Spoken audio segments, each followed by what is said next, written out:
it's hard to say if it was like the right or the wrong decision to leave, because I don't know if there are right or wrong decisions. But one thing that's really interesting is just looking at photos of myself from the week before I left and the week after I left that job. My eyes were so much brighter and I just looked so much more alive. And so I think, going back to live life fully, that's a good marker of that being done.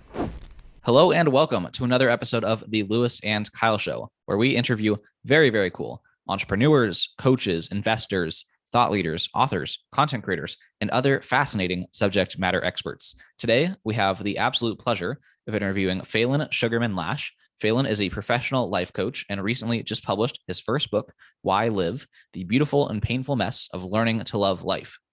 In this conversation, we discuss all the main takeaways from the book. I read it the weeks leading up to this conversation. Very, very much enjoyed it. Had a ton of questions I wanted to work through with Faolan. So we kind of just went through all the ideas I liked best that I discussed with Kyle in the interview and research process. We also discussed Faolan's go-to life coaching ideas, what he does with his clients to, improve their lives. We discuss his book writing process, his backstory, and a whole lot more. Faolan's son I've been friends with for about 2 years. So when I bounce off my life ideas every couple of months, he's extremely helpful. He's very wise, has a very calm presence. And I know you're going to enjoy and learn a lot from this conversation. So I'm going to switch over to it right now. Faolan, welcome to the Lewis and Kyle Show. Very excited to be recording a podcast after a long time of talking about doing this. Yeah, thank you so much for having me. It's really an honor. Absolutely. Well, I, met you a little over 2 years ago, or not over, roughly 2 years ago. And, ever since we met, you had the goal publicly of writing a book. And now that it's out, I'm like, well, that's a perfect time to, first of all, read the book myself and bring you on the show to talk about it and, everything else you've been up to for that period of time. So congrats on publishing the book. And thank you. Really excited to be chatting. Yeah, thank you. It's really exciting and weird to publish a book, especially a memoir. So I'm excited to talk about it. Yeah, and I'd say you earned the memoir title, right? I think a lot of people just, memoir is a fancy term for like highlight reel, right? It's just like, I don't know why I'm thinking of Shaq, for example, here, but it's just like I did this cool thing, then this other cool thing, and this other cool thing. Hopefully you learn something at the end, right? Like yours is very personal and highs and lows and like raw. So I would highly recommend everyone checks it out, and hopefully you'll be the persuasive one. Not that you're going to sell, just like you telling your story will motivate other people to continue to want more details of the story that they can't quite get in this hour. But I want to start with some of the context for how we met and kind of some of the backstory. So when Kyle and I started this podcast, we did an episode about books, and it was either that episode or kind of the context before it that got Kyle to convince me to finally read The Third Door, which we both really, really loved after reading and really did inform a lot of our strategy, mindset, motivation for doing this podcast. And that's also the same book that kind of set you on the path towards intersecting our path and us meeting. So at what point were you in your life when you read The Third Door? Why did you read it? And kind of what followed from there that led us to both kind of intersecting? Yeah, sure. So I started reading The Third Door when I was in college, and I had two really close entrepreneurial friends of mine who had both really had high levels of success and were the same age as me. And I looked at them and was like, how did you do that? And they both pointed at The Third Door and were like, read this book. And they had been doing the whole cold email thing for a while before that, but reading that book really set it in stone for them how powerful that is. So I read the book actually on the plane going to Ghana to do a fellowship. And it was just really immediately impactful and inspiring to see that anyone from any background really can create this kind of insane life just by reaching out to people and asking for help and doing it, willing to fail and doing it, but persevering through the small failures to get the big win. How quickly did you read the book is an important piece of the question. Kyle and I are keeping track. Yeah. Okay. That's like 4 or 5 hours. Yeah. That's I don't know if we're batting 1,000 anymore, but we're still very close to 100% consistency. I think we're 100% under 4 sessions, which is very high for any book, of like all the people we've asked that question to, with probably still 80% of them being just one single sitting. So very powerful, very powerful storytelling and writing in that book. And that's a whole nother conversation on like how he wrote the book such that it could be read in one, like such that it caused so many people to read it in one sitting. That's a whole separate conversation. But you're going to get into the reading the book, following Alex on socials, ending up in like the Yes. mentorship Right. sessions. So yeah, basically Alex Benign, the author, had these sessions that he did, and he just invited anyone to come, and he would tell us stories or bring in guest speakers, and that's where I first met Lewis. And then Lewis invited me to talk to Kyle, and both of them, like September of 2020, which was just before I started writing my book, a few months before, and a long time ago. Different life then almost. So yeah, that's how we met, and it's been a really beautiful time since. And you should definitely get Alex on the show. We agree with that. We just haven't had any reason to not reach out. We just haven't. That's like the full story there. So why, for a really long time, have you wanted to write a book? Why has that been like a big life Yeah, goal? great question. You know, I think that this comes down to more of the way that I approach life in general, which is really intuitively and also just experientially. So some people have goals that they set because it's what society tells them they should do, right? Like, I want to make this amount of money, or I want to have this title or something. And for me, that never really resonated because I found that it led me to live a life that wasn't really authentic for me. Whereas this book thing just kind of hit me when I was a freshman or sophomore year in college as something that I just really knew that I would want to do and wanted to do eventually. I didn't go to school for writing. I went to school for business, but writing has always been this thing that I've just done almost as a tool for processing. And I also love books, right? So the biggest transformations that I've had in my life all come from reading books. So Zen and the Art of Motorcycle Maintenance, The Third Door, Steve Jobs' biography, Old Path, White Clouds by Thich Nhat Hanh. There's just a long list of books that are really special for me. Yeah, I think a lot of listeners of the podcast, there's like a lot of overlap in terms of like, common characteristics of podcast listeners. And I think that having books be like very, very influential. I don't know if it just same reason that people like listen to conversations, right? A book is just like a more deliberate, not solo, but like private conversation. It's deliberate. It's just edited, right? It's kind of like and longer. So what is the main takeaway you want people to have from reading your book? I know it's probably might be more than one thing, so you're not limited to one if you choose to answer that way. Yeah, I was actually thinking about this before the call, and it's both nuanced and not nuanced. It's really simple and also complicated, which is, to me, just to live your life fully, which is different for everyone. So the book title is Why Live, and that's pretty intense as a question, and the subtitle is The Beautiful and Painful Mess of Learning to Love Life.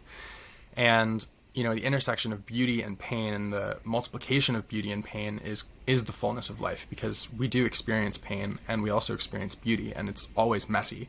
And at any given moment, we have the choice to say, I can choose to love this moment, or I can choose to avoid this moment, basically. And to live a full life means in every moment we choose to love the moment that's happening, regardless of what's happening. So for everyone who is listening, I would just say live a full life, meaning accept what's happening to you and then move from there, as opposed to trying to create some life that's not really real. Yeah, I think a really illustrative example for the book. What'd you say, Liz? Go for it, Kyle. What were you going to say, Liz? I was going to say a really illustrative example of that from the book is kind of your maturing thoughts on the concept of depression over the course of the book. Would you mind explaining some of that, right? Because I think a lot of people understand, right? Like, be present, be in the moment. Like, that's something people have heard before. But I think the way you kind of came to understand depression towards the end of the book is really like enlightening of like the nuance of the philosophy. Sure. So there is an author, Parker J. Palmer, who wrote a book called Let Your Life Speak, which is one of my favorite books. And I was lucky enough to connect with him, and he wrote the endorsement for my book and read it. And, that is a huge thing. But in his book, he talks about this idea that really resonated with me over the years of depression as our true selves' last-ditch effort of telling us that we need to change something that we're doing.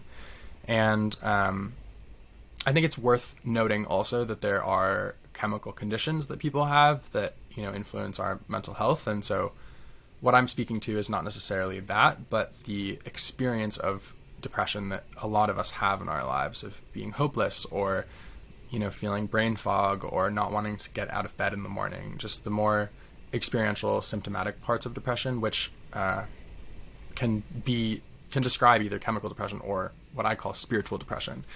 So for me, the evolution of depression was really from this thing that was just awful and felt really bad to something that was really beautiful and offered a gift of teaching me something that I really needed to learn.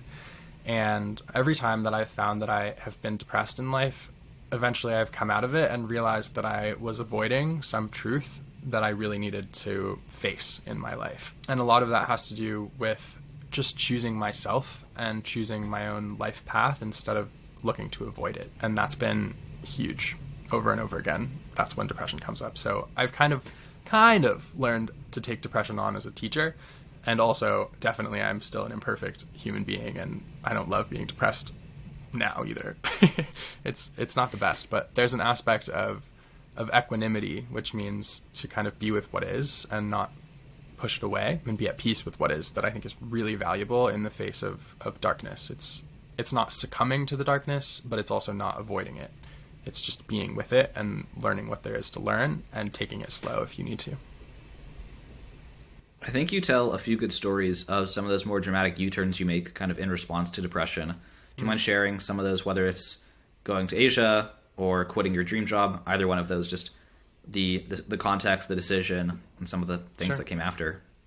Yeah, absolutely. So I'll share about quitting my dream job because there's some practical wisdom in there. So after college, I got my dream job at this startup, and I was working as a coach with college students and also leading outdoor adventures and building community. And those are all things that I love to do. And I never really expected to get a job like this, but I did.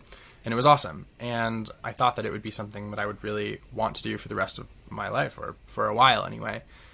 But while I was there, I had a morning practice of just meditating every morning. And one of the things that I kept noticing when I meditated is that I had this anxiety coming up every day in my chest. It was just this small little tickle of, hey, Faolan, something is not quite right here. You should investigate that. And so, day after day, I sat with myself with this anxiety and just started to wonder, is this my dream job, or is it just the dream job that I had on paper? And so after like a few months of that, I used some other journaling or self-investigative methods to get to the bottom of what I really needed to do. And for me, those are journaling, writing voice memos to myself, and then the last one is playing music and just letting words come out of me and then recording them and seeing what I said.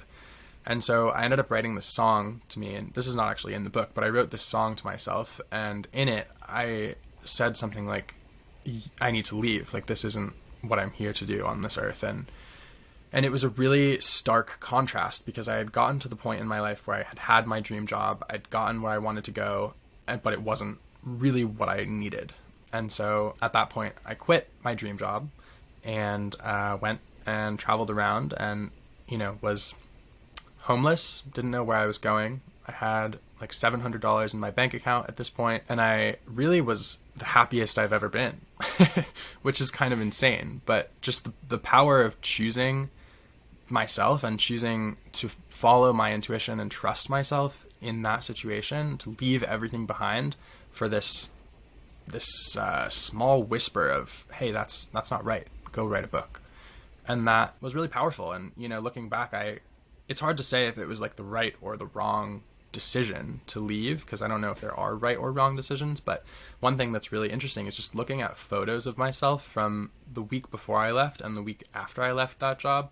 My eyes were so much brighter and I just looked so much more alive. And so I think, going back to live life fully, that's a good marker of that being done. I think the photo effect, I'm not having a clever title for it right now, but I've definitely had similar things where I've like looked at, kind of in my head, had my own hypothesis, right, about like my state of mind or state of life during a specific period of life where I was in a set of circumstances, and like, retroactively I have this opinion, when I was in this circumstance and doing this habit all the time or whatever, I was much happier than I was in this situation. And then being able to check the photos, like check the receipts, is so powerful because you can just see those like biomarkers of just like, that looks like a healthier person than that person, right? This one's older, yeah, but he still looks happier than that guy. And it's like, these were the differences. These were the big differences between those two periods of time. So that's interesting. I've never had anyone else ever point that out. I've definitely like noticed that in some context before. So that's super interesting. Yeah, really important. I like what you say about the bio, just actually seeing, is this a healthy version of me? That's really a good way of looking for evidence.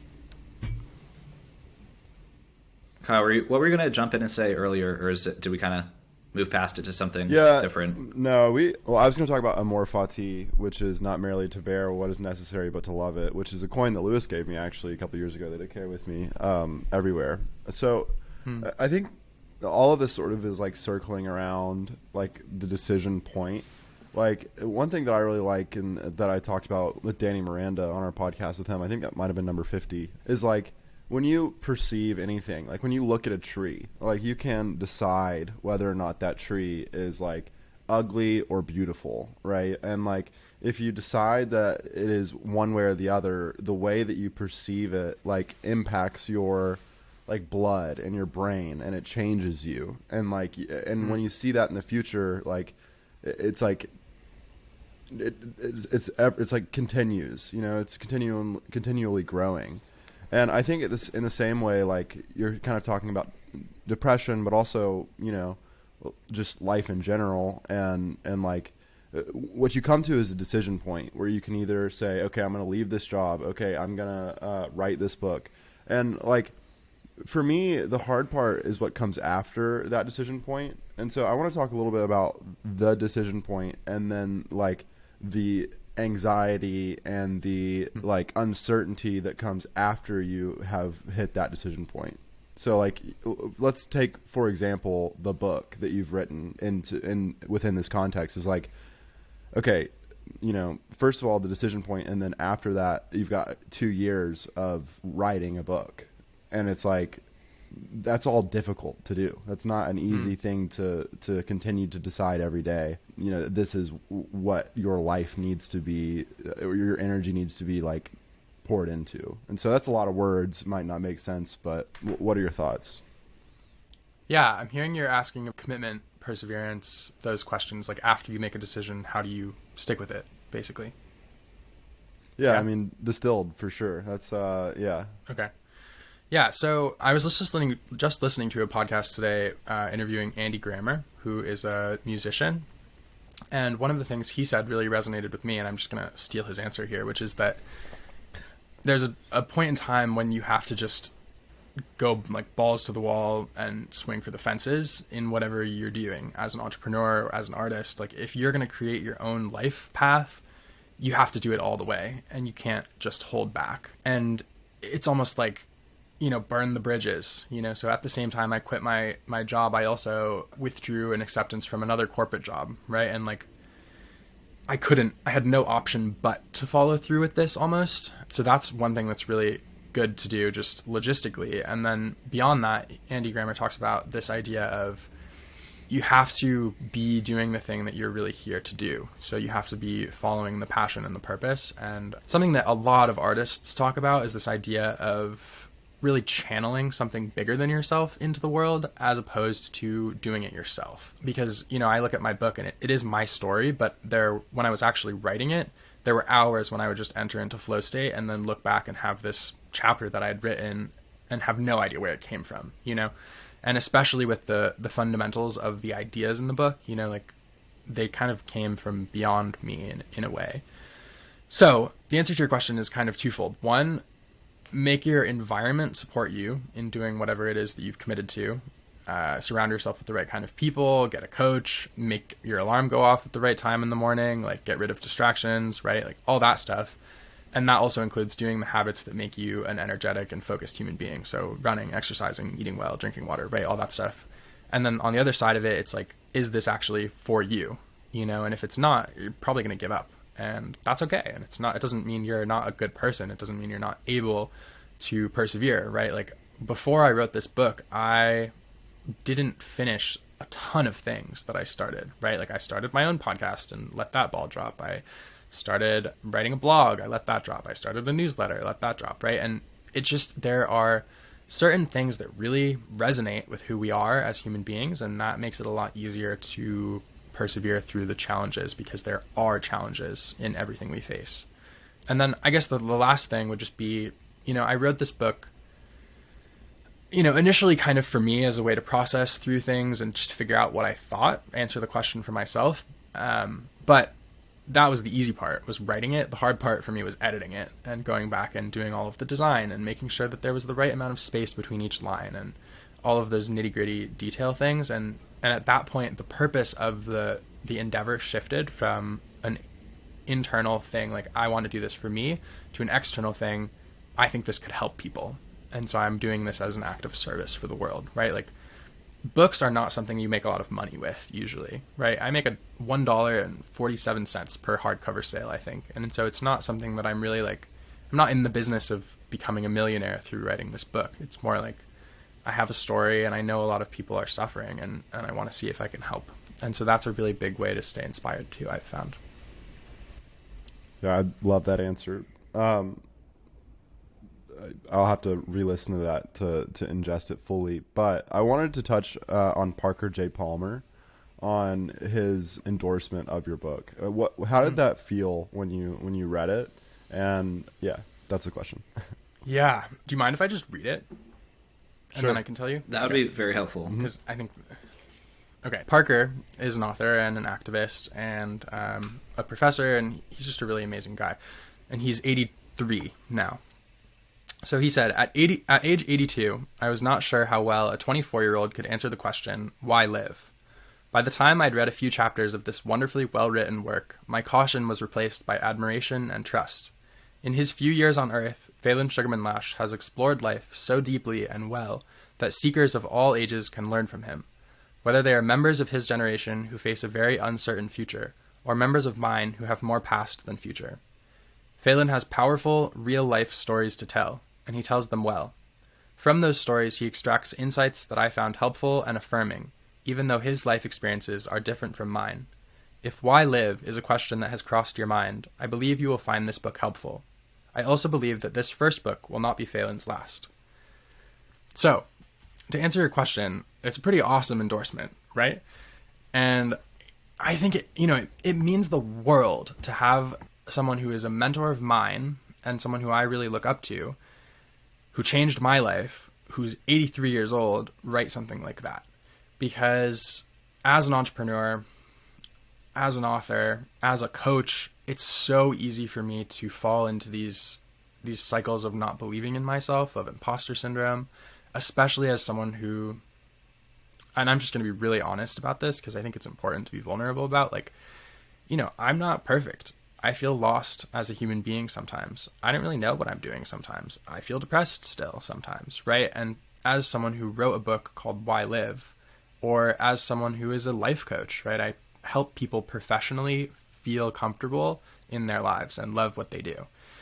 And I don't always feel comfortable in my life or love what I do. And so there's this element of not believing in myself, and getting an endorsement like Parker's is directly affirming to the life that I'm living and the choices that I'm making. And it means so much for people to believe in me, the same way it means so much when clients choose to pay me month after month and really, they benefit from what I do. And one of the biggest things that I've found to sustain myself on this path is, and this goes back to your last question, is just, if people believe in me, I can't just let them down by not believing in myself. Yeah, wow. I think the endorsement, right? I was going to read the book anyway for lots of reasons, but reading the endorsement, I was I think I had it, I was going to read this other book and then I was going to finish it. And then it made me stop the book I was reading, read your book, and come back to the other book I was reading. Cause I did some research on, I'm forgetting this name, because there's a lot of authors I wasn't familiar with him beforehand. I read about him and saw he had his own huge cult following for his, I'm gonna call it expertise, and because it's expertise and the spiritual realm is an interesting concept. So that's the air quotes, but his cult following and respect for his spiritual wisdom, and then just him unloading that on your book in a good way. I was oh wow, and made me kind of just stop and read your book. So that's really, really powerful. One question I have for you, and one of the things I found most I guess, enjoyable, remarkable, or like motivating about your book was just what you're talking about right there, and you gave a glimpse of like your vulnerability and sharing, a lot of the darker parts of your story, and not the highlight reel, and the real struggles in like a very raw and authentic and true way. And I think that I'm sure you have a better answer to most of your clients than like, just rip off the Band-Aid and just like, tell your biggest secret to the person you care about most, right? Like I'm sure how do you kind of guide people on the path towards like being a more vulnerable person, sharing like more of the things they're hesitant to share about, like kind of walk that line? Because I think that's like one of the things about you that probably makes people comfortable with you, probably makes your story credible. And probably, again, something that was really key to a lot of the healing you experienced was like crossing that line of like those different points of revelation to other people. So how do you guide other people through that journey, whether that's like formal coaching exercises or just like general thoughts on the subject? Yeah, great question. Vulnerability is so important for our human well-being. Brene Brown talks a lot about this as vulnerability being the antidote for shame. And we have a lot to be ashamed about sometimes in our lives. We're not perfect human beings. And when we're asked to live in this society, we're asked to live up to the expectations of being perfect often.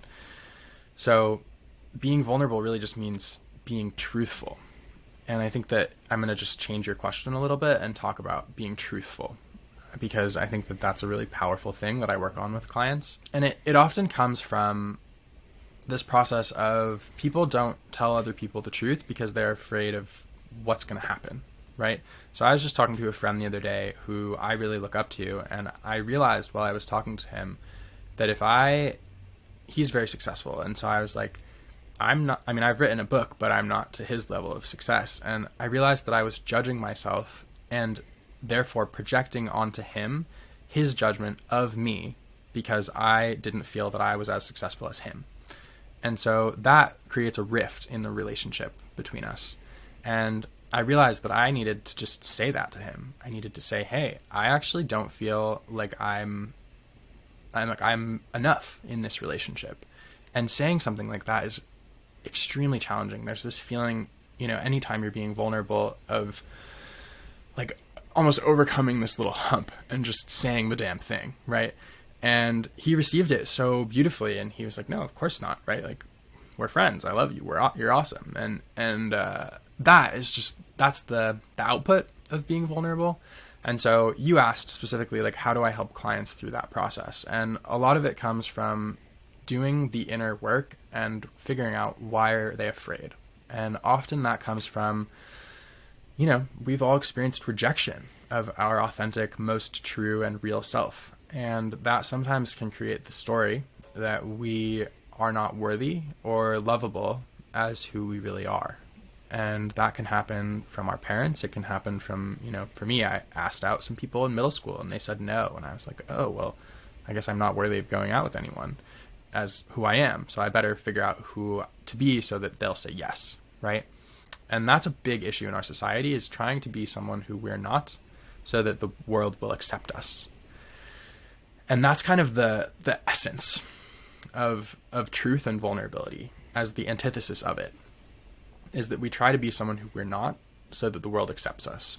And really what it comes down to is knowing that when we are our true, authentic, vulnerable selves, it actually is going to push some people away, but it's going to pull other people and opportunities toward us. And that's where it becomes really crucial, is it's almost the more vulnerable, the more real you can be as a human being. It's like creating this gravitational pull of the right opportunities toward you. And so with clients, it's a lot of mindset work. It's a lot of going into their past traumas and figuring out where their fear is, and then bringing that into the present moment and saying, okay, what do you long for in your life? And how can you actually attract that just by being who you are? And that's a really powerful question. Yeah, I think one of the more profound realizations that really clicked for me, I'm not sure entirely like which episode of the podcast it was, but it was just, understanding that a lot of like problems in adult life, and it's like such a simple thing to state, but like when it clicks, it really like resonates, is that so many of these problems in adult life are just like, a defense mechanism from childhood that you haven't shed. Yeah. And it's just like absolutely. really, really easy to say, really, really difficult to identify, really difficult to change. And then, that's kind of where a coach or a therapist or or just a friend, right? There's a lot of ways you uncover these things, or solo with the journal or kind of the music. Anyway, lots of ways to get to it. We kind of left a bookmark in the narrative, you could call it, of this podcast. Like, not that we, again, are attached to a narrative, but you quit your dream job, you travel the world, you only have $700 in your bank account. That was, not yesterday, right? And you made it through today, so presumably you found some other thing to do that's, like, kept you sustained to make it this far since then. Long way of saying you didn't, you did the hard thing. You didn't have much money. You didn't die. What were you can take this as a business question. You can take it all sorts of ways, but what did you do to make money, to support yourself after quitting this job without having to take another route? How did you start your coaching business, get clients, those kind of initial steps that have carried you to where you are now? Sure. Let's see. How do I want to answer this question? I think that the most important thing to do as an entrepreneur is to commit to yourself that you're going to do it no matter what and not give up. And it's really useful to enforce a time frame on that. So say, I'm not going to give up for 6 months. I'm going to do whatever it takes to do this for 6 months. And so that's something I did when I first started writing my book. And I actually did 4 months, but I was just like, okay, I'm just going to do this for 4 months. And same with coaching. When I first started coaching, I was like, okay, I'm just going to try this. And from July of 2020 to January of 2021 was my first 6-month chunk of just going for it. And there is an element of taking whatever comes with that that's really shitty sometimes. But one of the things that's really kept me going through this journey as an entrepreneur is just reading the Buddha's story and seeing how when he was on his spiritual journey, he got rid of everything he owned and went and lived in a forest with the ascetics and just lived on a grain of rice a day. And obviously I have not done that, but there's this idea of get as low as you can go so that you're okay. Right. And that's kind of something that I faced, right? There's been moments where I didn't know where I was going to sleep that night. And so now, as long as I know where I'm going to sleep and I have internet, I can show up and do what I'm here to do. So that's been part of it, just mindset wise. To answer the business side of your question, I wouldn't say I'm very good at this yet. I think it's something I'm still learning how to do. I really, really think I'm good at the internal work. And I think that comes out naturally into the external world, right? So when I get clients, it's often just because they come and talk to me and then they feel seen for the first time in years, or cry for the first time in a long time. And that element of feeling so accepted is often all it takes for people to want to work with. In terms of getting them in the door, it's a lot of referrals, reaching out to different groups that I'm in, asking for people who I know to pass along my information. I'm building email lists now, people who read the book might work with me. I don't know. I'm definitely in the beginning phases of that still. And I put a lot of the business growth on the back burner while I was writing my book. So that's kind of the project these days. I have a quote from the book. I think that's, again, another transparent answer. And, the way you describe that, even just, I don't know how you turn, I hate to turn things. It's an interesting territory, kind of taking emotional things or very deeply personal things and how do I commodify that into a sales resource? You know what I mean? That's kind of feels like a sketchy thing, but it's even just that soundbite of you being when people, they're crying for the first time in a long time and blah, all of those things that are actually very, very significant. Hearing that is and then hearing that from someone else, right? Obviously you're trustworthy and whatever else, but hearing that from the person who actually says that the first time, that's really, I think you have the retention piece in place and that's really, really powerful. And the referrals will continue to come. One quote that you make twice in the book is the Jewish proverb about planting a sapling. I think it might be one of the only quotes you repeat. And I think the meaning of it is non-obvious to me. Do you mind sharing what that quote is? And then I have one other quote I want to ask about after this. And then those are all the quotes I prepared for this. So we'll be doing different content than quotes. Sure. But the Jewish proverb, I can read the quote if that makes it easier. Okay. Awesome. So Go for it. Yeah. When the Messiah comes and you hold a sapling in your hands, first plant the sapling and then go to greet the Messiah. Why is Kyle laughing over here? He's got this quote tattooed on him somewhere I've never seen or something. No, I was laughing because he just threw the book down and it made a loud noise. That was pretty simple. Okay. Yes. So this quote laid the foundation for my book. Lewis, Very can you read it simple. one more time? I apologize. Yeah, book slapstick humor, right? It's overwhelming. But when the Messiah comes and you hold a sapling in your hands, first plant the sapling and then go to greet the Messiah. So this book I found, or this quote I found in a book called The Overstory, which is a beautiful story that really left me sad about the future of our world in terms of climate change and what's left for our generation kind of to face. And it left me feeling hopeless. I don't think that was the author's intent, but it's what happened. And this quote, before you go to the Messiah, plant the tree, then go, really illustrates for me kind of the purpose of humans on this earth and what we're here to do, which is we all are alive, right? And why? What do we do with this life we have? And I think the Messiah for me represents death. It represents going to heaven or to whatever's next for us. Whatever people believe, right? And so that begs the question of like, what is planting the sapling and putting it from your hands into the earth? And for me, the cash out of that is that we each have different gifts to offer to the world, and only by each offering our unique and authentic gifts to the world will this like woven fabric of what needs to happen. And so this quote means that we each need to figure out what our sapling is and then do the work to plant it before we die, which basically means figure out what our gifts are and offer them to the world before we die. And I think that is complicated and ever-changing, but is also simple and pretty straightforward too. Yeah, well, that's a good segue. Third quote here, final quote for me that I want to ask about is the Michael Pollan quote. And Michael Pollan's a very interesting person. But the quote is that the mystical journey seems to offer a graduate education in the obvious. So there's a lot of directions to kind of take the question about that quote.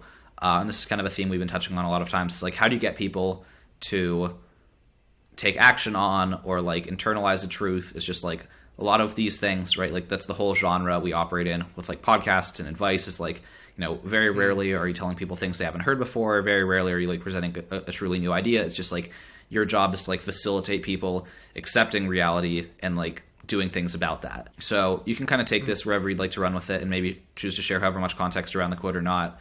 But what was the purpose, I guess, of it? I guess a good way to like start you with this question is, what was the purpose of including that quote in the book? Great question. And I like all of the framing around what you asked.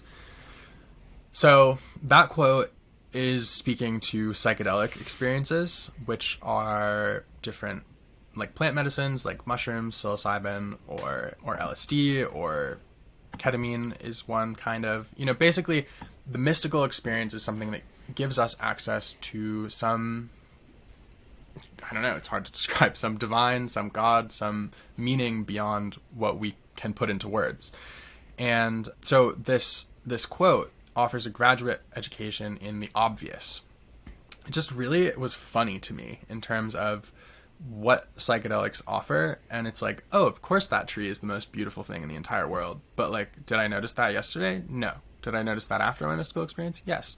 And there's this, so to kind of convert into answering your question, there is a beauty in being in integrity with yourself and making a commitment to living your life the way that you really want to, that is obvious, but requires a ton of work. And the word integration is coming up for me as something to offer. So with psychedelics, you do the experience. It's often very meaningful for people. And then after comes this integration time where you have to take whatever you learned and really put it into action. And that is a macrocosm. Like psychedelics are huge experiences, mystical experiences, but it comes down to this podcast, right? So there's a question of what, as a listener, is one thing that you're going to commit to doing differently in your life from this point forward, and answering that question. And it could be as simple as, I'm going to tell one true thing to my parent who I haven't told it to before, or to my partner, right? Or it could be, I'm going to start writing the first page of my book. And this goes into atomic habits, and just like start small with your habits to make them, roll forward.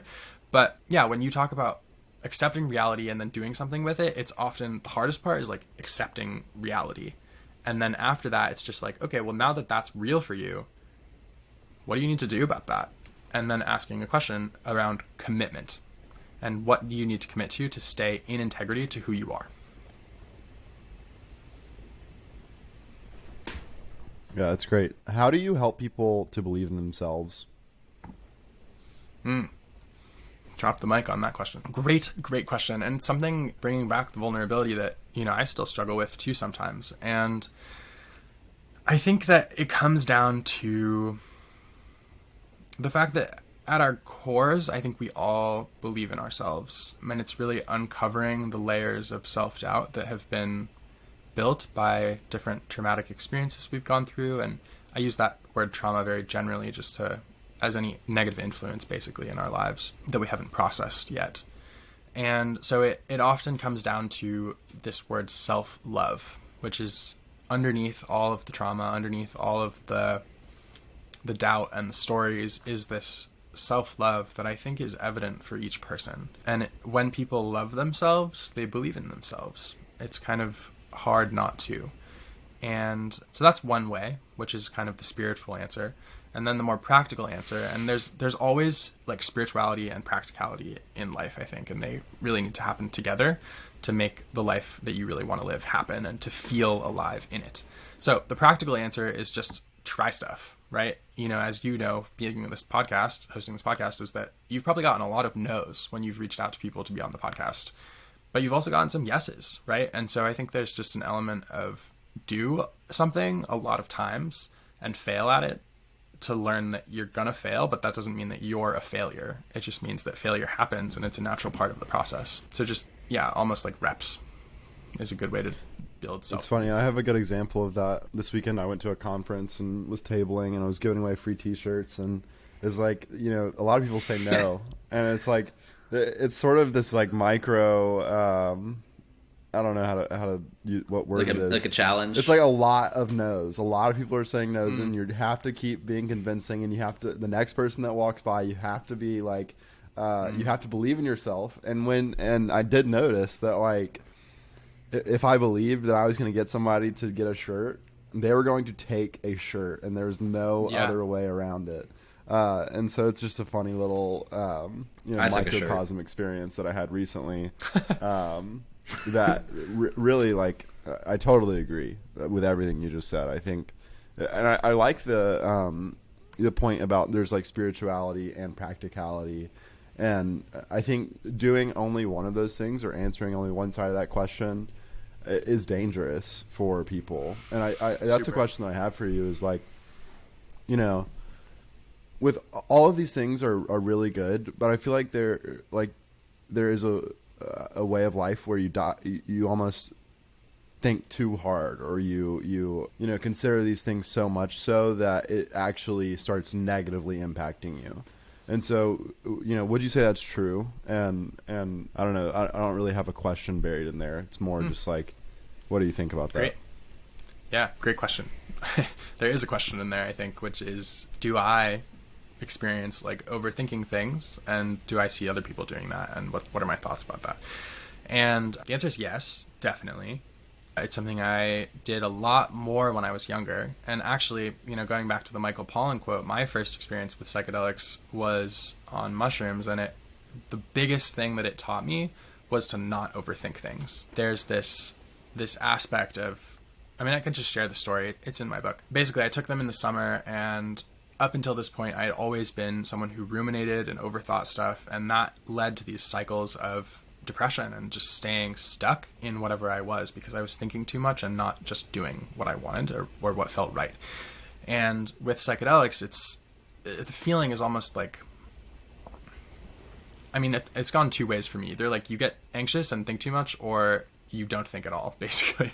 That's what I've experienced. And the distance between like the impulse and the action is much shorter. So on that trip, I basically like was just running around the woods and climbing trees and throwing rocks, and I was very in my body. And that, I think, is a crucial piece here, is the mind-body like dichotomy, or false dichotomy, I guess.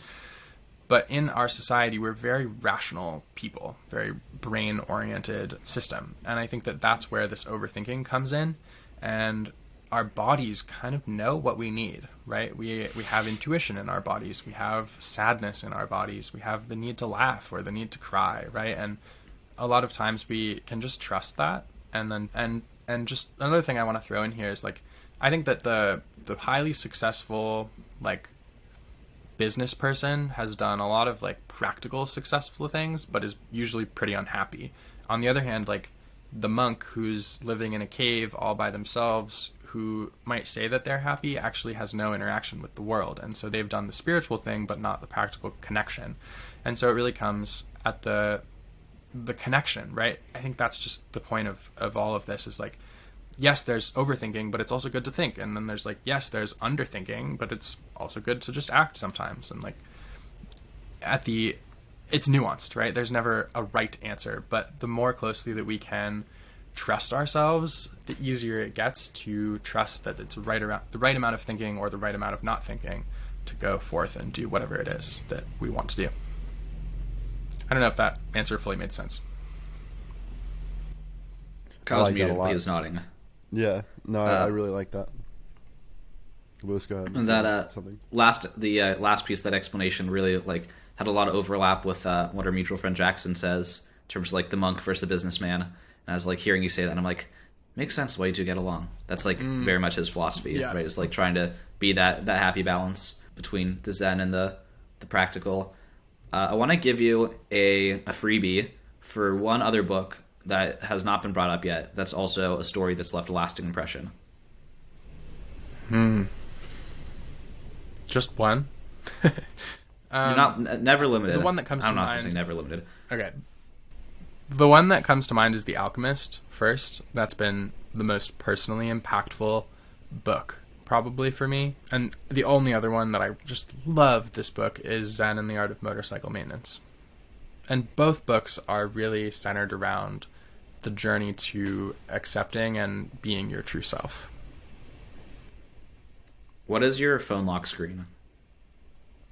If it's not anything private, it shouldn't be if it's the public facing screen. My phone is turned off, but my phone screen right now is my book cover. It's just the reminder and inspiration that like, hey, you did that. Don't give up on it. Hey, you did that. Don't give up on yourself. Hey, you did that. Go talk about it. How much different of a person are you now versus when you were a freshman in college? And can you compare and contrast both practically and spiritually those two people? Sure. What you say to that is, I'll only answer that question if you answer that question. You know, it's tricky to know who I am at any point in time in life. But I think when I first started college, I didn't believe in myself. I had a lot of lingering, like, I thought I was a chubby fat kid. I didn't think I was cool. I didn't think I could do anything with my life. Like, I was depressed. I wanted to drop out of school. And at the same time, I was still me, right? I was still a goofball. I still liked to go hiking. I still liked to sing and go outside and not wear shoes, right? Like, there are a lot of the things that make me were there still, but I just wasn't as confident in myself, I guess. And then the other thing is, you know, going through my darkness, going through suicidal ideation, going through multiple bouts with depression, being an entrepreneur, writing a book, like I've also just done a lot of failing, honestly, and a lot of learning has come from that, and just like running myself into walls over and over again and then seeing how to get around them has led me to a sense of humility that I'm really grateful for these days. I used to believe, it's really interesting actually, when I was a freshman, I didn't have self-confidence, but I thought I was right about everything. And now I do have self-confidence and I know that I'm not right about everything, and it helps me to show up in conversations looking to learn, as well as being confident in things that I can offer. Because I think it's a lot more real than I used to be. I used to pretend, and that pretending was easier to believe in, honestly, than the real me. But the belief that I have now is a lot stronger and deeper. I was also a fat kid. What I guess like trauma do you think that imbues on the rest of your life because I think that I've done a lot of things because I was a fat kid that I wouldn't have done, and I think it's had a profound impact on my life. How would you quantify that, and like how do you think about that from like a coaching perspective? Not coaching me, I guess, but like that is a problem that a lot of people have, and I don't think it's ever talked about really. Yeah, I'm going to answer your question, and I'm going to zoom it out too. So to me, being like, I look at photos of myself from back when I was that age, and like I was chubby, but I don't know, I wasn't fat, but I thought I was really fat. And that piece of like shitting on ourselves is really pervasive, right? So not everyone is chubby as a kid, but everyone is something, you know, except for those like few really lucky people who escape this. And I think that what you're asking is more of a question. Yeah, literally. Your question is around trauma, really, and like what do we do with it, and what does it make us do? And I think that when we have the courage to face our trauma, it's really empowering, right? Like how you said, there are things that you never would have done if you weren't fat. Another way of saying that is there are things that you never would have learned how to overcome if you didn't have to, right? And so just the sheer determination to overcome something is a really huge gift to oneself. And as we move through our trauma, we learn to accept it as something that makes us special, right? Overcoming it gives us skills. And there's a concept of the hero's journey by Joseph Campbell, who is someone who used to study mythology, and Star Wars is based on this, so there's an example for people. But basically you have to like leave your town for some reason, and then you go on this big quest and you find a mentor and you face like challenges, and eventually you get to the pits of despair where you have to overcome like yourself basically and keep going, and then you slay a dragon, and then you come back home and you share the dragon loot with your town. And that to me is the battle of trauma, right? When we have trauma in our lives, we have to go out into the world, face ourselves, find mentors, and then find the gift of the trauma and bring it back and give it to the world. And so that's that answer. I also can talk about just specifically being chubby and what that does for self-image or self-confidence and stuff, but I think Kyle wants a few of those specifics. Bigger question. Yeah. No, I think I thought that was a good answer. And I'm familiar with the hero's journey, and for people who I've never heard of it before, it's you encounter it every single day pretty much. Like it's almost like the Bible, and how pervasively its fingerprints are over media and stories, and as a framework for understanding things, it's really, really good. Yeah, agreed. Faolan, there's a lot of wisdom demonstrated by those last two answers and the whole podcast in general. I think lots of people will be interested in checking out your book based on all the things they've heard today. What's the full title? What's the best, easiest way to find it? It's going to rank at number 1 on Google, and people don't have to memorize a website, or should they just go on Amazon, start there? What's the path? Sure. Yeah, so the full title of my book is called Why Live? The Beautiful and Painful Mess of Learning to Love Life. And the easiest way to find it is to Google Why Live book, or go to my website, faolan.com, faolan.com/y-live. And then I also am just going to promote my coaching, which is at soflow.co. And if you want to subscribe to my newsletter, that is at grow.soflow.co. And Soflow is spelled SOWFLOW.co. It's been on the hoodie for the people fortunate enough to be watching on video. Mm-hmm. Well, thank you, Faolan. This has been really fun. A little much more structured than our typical conversation, so I enjoyed that. And again, I really enjoyed the book. Have tons more thoughts we didn't get into. Your poetry I thought was really interesting, and something like a whole dimension to you I did not know about prior to reading, and really appreciated from the book. So that's another thing for people to look forward to. So thank you for sharing your gifts with the world in this book, with us on this podcast, and everything else. Appreciate it a ton. Yeah, thank you for having me. And this is you sharing your gifts. So there's Kyle. Thank you both for having me, and thank you for doing this work and showing up in the world and being who you are. That wraps up this conversation with Faolan. I had a great time. you talk with friends all the time casually, but when you really sit down and are super intentional about it and, have to write out like all the questions you want to ask and all the things you want to discuss and like making a meeting agenda, the conversation is a whole lot more constructive than when you're just calling someone casually. So it's always fun to bring someone I know on the podcast personally, and then end up having like one of the best conversations we've had. 3 takeaways from me. First one, I really like the subtle tip about setting this phone lock screen. First of all, that's a great question to ask people. I think it reveals a lot. Like, what's the thing you choose to see 80 times a day and take with you everywhere? So that's just like in general something I should continue asking on the show. And then I love the idea of making it something positive to remind him of the wins. That's a huge project. He's been pouring his life into it since basically I met him 2 years ago. And to finally have that realized, I think, ride the wave and remind yourself you've done some cool things instead of always focusing on the next thing. I like that quite a bit. And I think that's a very actionable takeaway, is being very intentional about what your phone lock screen is and what the psychological benefits setting it the right way can do for you. Second one is a calm presence. Faolan's done a ton of inner work over the years. And I think a lot of people like don't know why they should do inner work, because it's not super, go to the gym, right? You look better. You do inner work. Do you necessarily look better? But I think Faolan's one of those people who's done so much inner work and so much reflection. And that's really, really evident if you take the time to read his book. But the outward effect of that is just that calm presence, that demeanor of like someone who's like spiritually calm and centered. I don't know. That sounds a bit woo-woo, but he just has a very different energy than the average person that we hear on this podcast. Different in that calm presence type of way, right? Third takeaway is Faolan's full send energy in the story and just his intuition, right? He quit a job that was actually, his dream job, but it wasn't because his intuition was off. And he kind of just did a lot of things that did not know what the next steps would be or how exactly they'd work out, but he said what he wanted to do and he went for it. I think, there's always an argument to both sides of that. And there's never anyone who can fully describe to you how to strike that balance. But I think some people, especially people who listen to podcasts, are far too analytical and overthink things very often. If you're even asking the question, am I overthinking this? You're probably overthinking it. Otherwise, you wouldn't need to ask yourself if you were, which is clearly overthinking.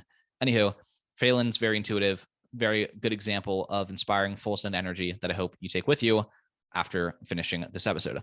That's all I have to say for this one. Make sure you're subscribed so you know about the next one when it comes out in a week. Or take a look at our sponsor, Espresso Displays, portable second monitors. I absolutely love mine. Use it, I think, every single day, whether I'm home or traveling. A lot of people don't take their monitors with them, but I do because I have an espresso. Pretty cool stuff. And if you can't wait till next week, we've got like 100 other episodes in the bank that you can go back and watch. And they're all just as good as this one, I promise. See you later. Bye-bye.